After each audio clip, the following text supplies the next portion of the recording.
On July 8th, 2021, detectives from our Crimes Against Persons unit secured an arrest warrant for the lone shooter, who's now been identified as Brian Anthony Rhoden. He has been charged for the murders of Eugene Seiler, Paul Pearson, and Henry Valdez, which were committed on the afternoon of July 3rd at Pine Tree Country Club. Mr. Rhoden was apprehended this afternoon by members of the Fugitive Task Force and the U.S. Marshals Service. Mr. Rhoden was arrested in the Shamley area, and he has ties to the metro Atlanta area. Mr. Rhoden has been charged with 3 counts of murder, 3 counts of aggravated assault, and 2 counts of kidnapping.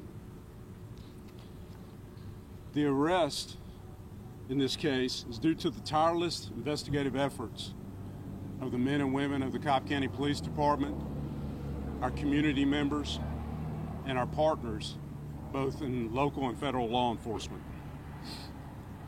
Our homicide unit, our technology-based crimes unit, our violent crime bureau, and even our uniformed patrol officers and their initial response to the crime scene should be credited for the successful outcome in this arrest. We literally had detectives that have worked around the clock, and some have literally slept in their offices since July 3rd, trying to clear this case. Several of our federal partners have also assisted in the investigation. We'd like to thank the U.S. Marshals Task Force, the Federal Bureau of Investigation, the ATF, U.S. Secret Service, and Homeland Security investigators that have assisted us. I'd also like to thank members of the Kennesaw Police Department, Acworth Police Department, KSU, University Police, and then the Cobb County Sheriff's Office, who provided deputies to help secure the scene during the investigation. But I think one of the most important things, we'd like to thank our citizens, our community members from that area. Many of them provided useful tips that our detectives were able to investigate and provide leads on. Our partnership with the community is what continues to help us properly investigate such horrific and horrible crimes. And this resulted in a successful apprehension of this individual. Although the suspect in this case is in custody, we implore the citizens to remain as committed to helping law enforcement in all other cases, so our other victims and their families might see justice and some amount of closure. As this remains an active case and investigation, we'll be limited on the amount of information or details that we can release. But with the suspect in custody, our investigators will continue to work the case to its completion and move it forward to the Cobb County District Attorney's Office for prosecution. Now at this time, we'll take a few questions. When did his name first come up in this investigation? I'm sorry? When did his name first come up in this investigation? His name came up within a few days of the investigation. And can you tell us how his name came up, under what circumstances his name came up and led you to ultimately these charges?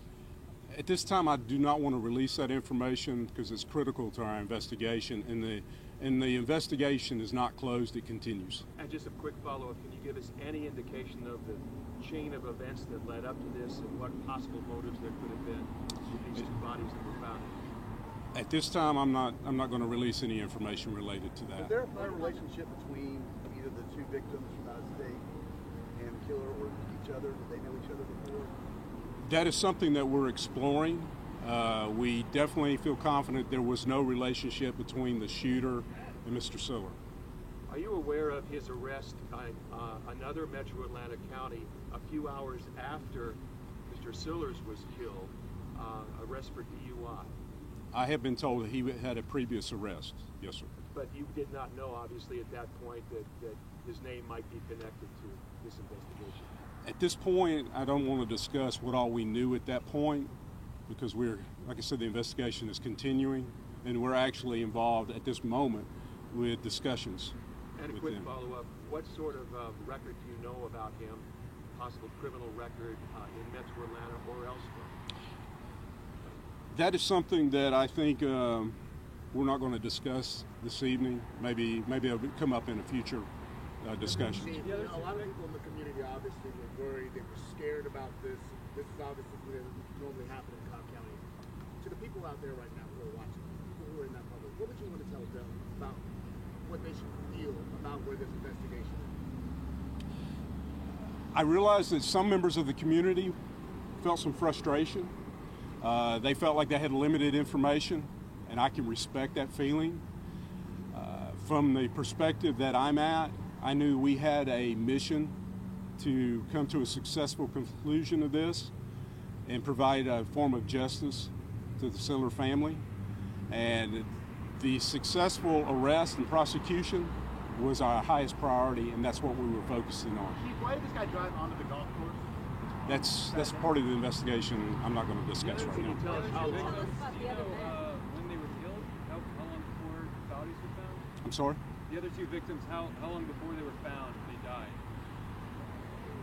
Matter of hours? I think I would say that discovery of all individuals who were deceased was made in a pretty rapid time frame. Were they all killed in the area? I believe that would be a correct statement. That initial Yes. kidnapping, was that in the metro area or was that out of state? That's information that I don't think we can discuss at this point. That's still part of the investigation. You said Roden had ties. I think Roden had ties I in think that we've probably area. reached our 5-question limit, so I'm going to turn this over to Sergeant Delk. Thank you very much for coming. I know it was very short notice, but it's a case that is very important to a lot of members in the community in the Metro Atlanta area. So I appreciate you being here. But there are no other Thank you very suspects much. facing arrest in this, Chief. Is that correct? Guys, if y'all do have any questions, I know y'all have a ton of them. Specific, he's not going to be able to answer. We won't be able to answer specifics about the investigation because it is ongoing. But things like how to get a picture of the suspect, you can email us and we can direct to the sheriff's office to the book info. Can you tell us like his age and Yeah, where and he all of lived? that. I don't have that with me right now. We have to confirm that with the sheriff's office. I don't have the specific information. I can get that from the Were all detective. these guys killed at a golf course? I don't know. I don't know the answer to those questions. I don't have any of the specifics. Like the detectives were holding everything close to the vest because they were investigating and still are investigating. What about you want to step behind the mic, Dwayne? Can you tell me quickly, like, the rest of the Cass County July 4th? I know I can't tell you about the criminal. I know that. But you must know. And I know that. And I know that you know that. The guy is the out of town guy. How? I don't have information about them. I understand. There's a lot of questions with this case. We don't have the answers to this case. This is an ongoing investigation. When was the family notified? Chief Lewis family, David notified you? I promise you there's no spot for law. Has he been booked yet? I don't know if he has. Yeah, we can check and find out and get try to get hooked up to the sheriff's office and get the name of the so you can actually. All right. Thank you so much. All right. Sorry we don't have more for you. Like I said, this is an ongoing. Thank you guys for